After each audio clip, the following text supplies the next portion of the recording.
All right, let's dive right in. Today, we're going to pull back the curtain on the powerful stories that are fueling this massive AI gold rush. We're talking about the hype, the real history, and what it all actually means for your money. I mean, just let that sink in for a minute. 9 out of 10. This isn't just some trivia fact, it's a core truth about how our brains work.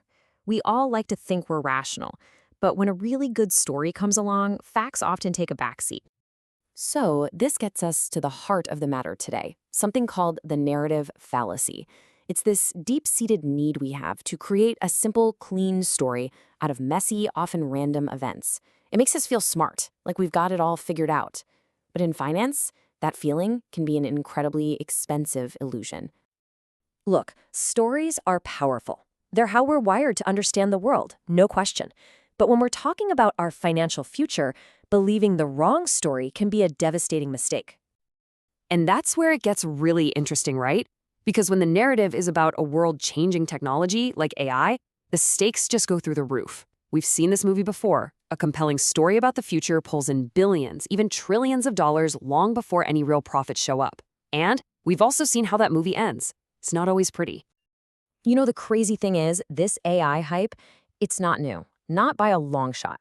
It's actually a classic historical pattern where a powerful, exciting story about tomorrow completely blinds people to the financial reality of today. Let's rewind to the 1840s, railway mania. The pitch was a slam dunk. We're going to connect the entire country, power a new industrial age, and oh, by the way, you're guaranteed a 10% return. It was an irresistible story. The reality? A painful 1.83% payout on average. The story was a fantasy, the financial loss was very, very real. Fast forward a bit, and you get a perfect picture of this with the dot-com bubble. The story was the information age. The NASDAQ was a rocket ship, soaring 600% on pure, uncut narrative. And then, boom, reality hit and it crashed down 78%. We had companies with no profits, sometimes not even any revenue, being valued in the billions, all based on a story. Okay, so that brings us right back to our doorstep. Today, the story of artificial intelligence is, without a doubt, one of the most compelling narratives we'd ever seen. But let's apply that same historical, skeptical lens and see if we can find some of the cracks in the big stories being sold to us right now. So one of the first big stories you'll hear is that building an AI business is just like building a software business. Easy, right? For decades, software has been this golden goose with unbelievable economics. So AI is just the next chapter, isn't it? Well, this is where that narrative just completely falls apart. The story says AI scales for free, like software. You build it once, you sell it a million times, but that's not how it works. Think of it this way. AI isn't software. It's more like your power company. Every single time someone uses your AI, it costs you real money to generate that response. That's inference. So as you get more popular, your costs actually go up. Your success literally starts to eat away at your profits. All right, so the free-to-scale idea is a myth. But what about the tech itself? I mean, surely if you build a smarter, better algorithm, you've got an unbeatable advantage. You've won the race. That's the other big story everyone is banking on. The story goes that if you have the best, smartest algorithm, you've built this impenetrable castle, right? You've won. But the reality is that the models themselves are becoming commodities. Anyone can get access to a world-class AI model through an API.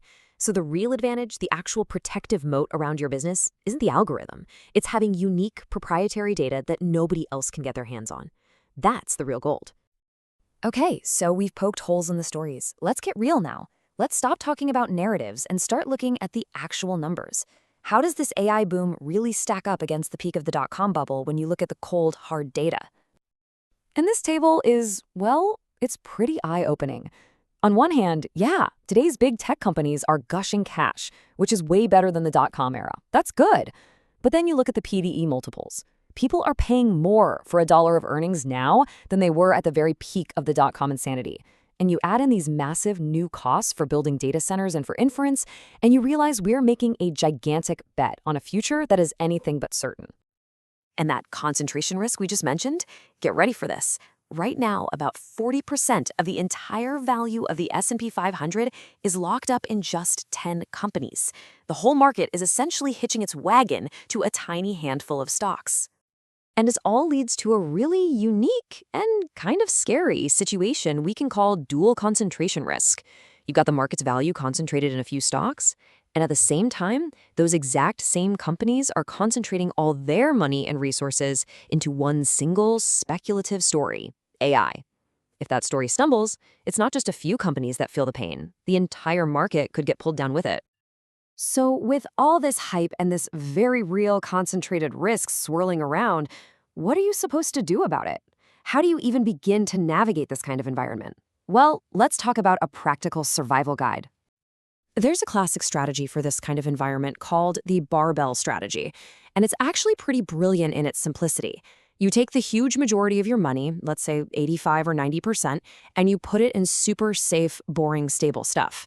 Then, with that little sliver left over, your 10 to 15%, you can make those high-risk, high-reward bets on things like AI. You're protected on the downside, but you still have a lottery ticket for that massive upside. And really, it all boils down to one of the oldest, wisest sayings in investing. In the short term, the market is just a popularity contest. It's a voting machine, and the best story wins. But in the long term, it always becomes a weighing machine. And on that scale, fundamentals, cash flow, and actual measurable value are the only things that matter. But here's the wild, kind of paradoxical twist in all of this. These bubbles, as destructive as they are for so many investors, often end up doing something incredible for society. That crazy railway mania, it actually built out the entire railway system. The dot-com crash, it left behind the fiber optic backbone that the modern internet is built on. It's a horribly inefficient and often painful way to build the future, but it works, and AI might just be the next chapter in that story. Which leaves us with one final, and maybe the most important question of all. These powerful narratives, they build the future. But when the story fades and the bill comes due, who's left to pay the price?